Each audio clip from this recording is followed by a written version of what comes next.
Welcome students in the another video of chapter first of geography, and today's topic is ecosystem and we are discussing about chapter first our environment. Okay, so let's start our topic. Ecosystem means पारिस्थितिक तंत्र, इसको हम हिंदी में पारिस्थितिक तंत्र बोलते हैं.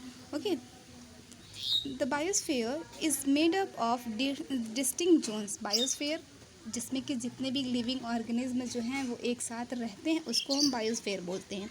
तो ये जो बायोस्फीयर है वो कई सारी जोन से मिलकर के बना हुआ है. ठीक है, each having its own physical and biological environment. और ये जितने भी बायोस्फीयर की जितनी भी जोन्स हैं उन सब की जो है अपनी फिजिकल एंड बायोलॉजिकल इन्वायरमेंट अलग अलग होते हैं.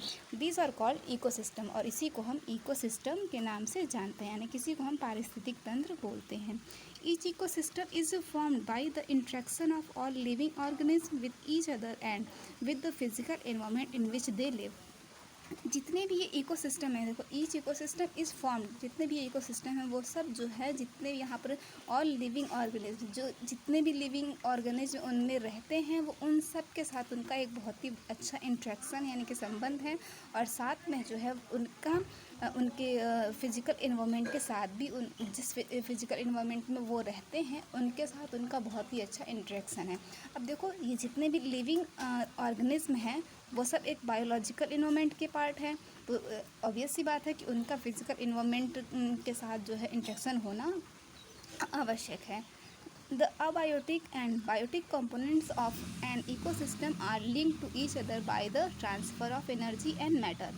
अब ये जितने भी अबायोटिक एंड बायोटिक कंपोनेंट्स हैं यानी कि अजैविक और जैविक तत्व जो हैं उन सब का जो है उन सबको इकोसिस्टम वो सब जो है एक तरीके से लिंक है इकोसिस्टम के द्वारा. अब देखो इनको जितने भी transfer of energy and matter, इनको एनर्जी प्राप्त करने के लिए और मैटर प्राप्त करने के लिए पूरी तरीके से ये इसी इकोसिस्टम पे डिपेंड होते हैं. जैसे फॉर एग्जांपल देखो यहाँ पर एक फिगर दिया हुआ है ट्रांसफ़र ऑफ एनर्जी. आप देखो ये जो सन है, सन से जो है जितने भी पौधे हैं, पेड़ पौधे हैं वो सब एनर्जी प्राप्त करते हैं. फिर इन्हीं पेड़ पौधों को सारे एनिमल्स जब खाते हैं तो इन एनिमल्स के द्वारा हमको जो है उनको एनर्जी प्राप्त होती है. फिर जब वो कार्बन डाइऑक्साइड को छोड़ते हैं तो फिर से वही जो कि जितने भी पेड़ पौधे हैं वो सब फिर से वही जो कि एयर कार्बन डाइऑक्साइड को ग्रहण करते हैं. तो एक तरीके से यही इकोसिस्टम है, यही जो है कि मतलब एक दूसरे पे डिपेंड होना. ठीक है, तो देखो जितने भी यहाँ पर लिविंग ऑर्गेनिज्म हैं वो सब एक दूसरे पर डिपेंड हैं और सब जो है उनको सन से जितनी भी एनर्जी के लिए वो पूरी तरीके से सन पर ही डिपेंड करते हैं.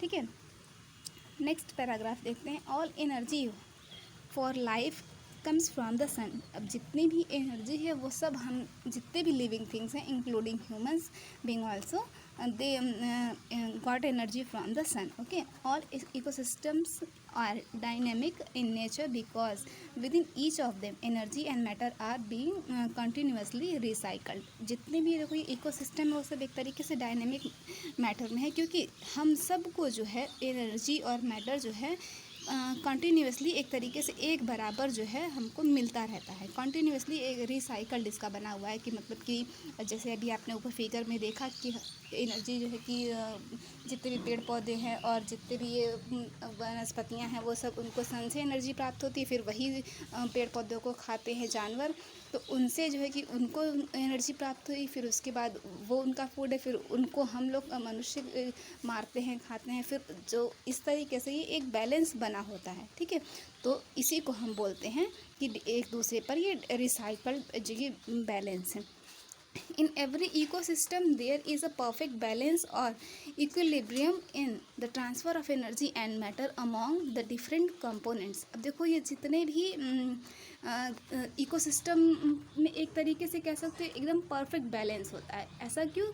इक्विलिब्रियम मतलब इक्वालिटी, एक तरीके से कह सकते हैं इक्वल जो है कि एनर्जी जो है ट्रांसफर होती है प्रत्येक जो है कि लिविंग ऑर्गेनिज्म को. ठीक है, तो वही लिखा equilibrium in the transfer of energy and matter among the different components. जितने भी कंपोनेंट्स हैं इस इकोसिस्टम में उन सब को जो है एक बराबर एनर्जी जो है वो ट्रांसफ़र होती है, चाहे वो जितने भी लिविंग ऑर्गेनिज्म में, चाहे वो प्लांट्स हों, एनिमल्स हों या फिर ह्यूमन बींग्स हों. अब देखो सन जो है वो सबको एक बराबर एनर्जी प्रोवाइड करवाता है. ठीक है, this is known as ecological balance. और इसी को हम इकोलॉजिकल बैलेंस बोलते हैं।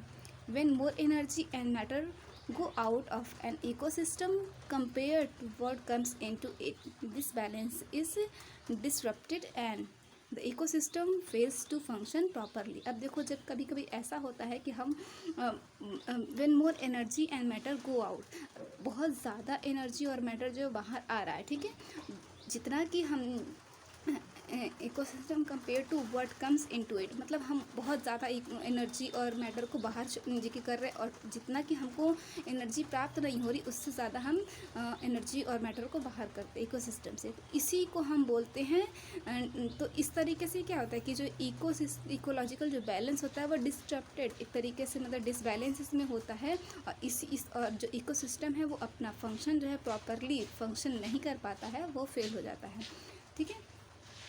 तो इसी को यही एक डिसबैलेंस कहलाता है इकोसिस्टम में। The ecosystem has no particular size, it can be as large as rain forest, grassland, desert, ocean and mountain, और as small as water ponds और अ स्मॉल लेक। जो इकोसिस्टम है इसका एक पर्टिकुलर कोई साइज़ नहीं है कि कहीं पर कोई जी की कहीं पर किसी इकोसिस्टम के पार्ट का कोई बहुत बड़ा भाग हो सकता है, कुछ छोटा हो सकता है। जैसे it can be as large as rain forest, जैसे कि ये बहुत बड़ा भी हो सकता है। Rain forest, grassland, desert, ocean and mountains, ये सब बहुत बड़े बड़े जी की पार्ट हैं।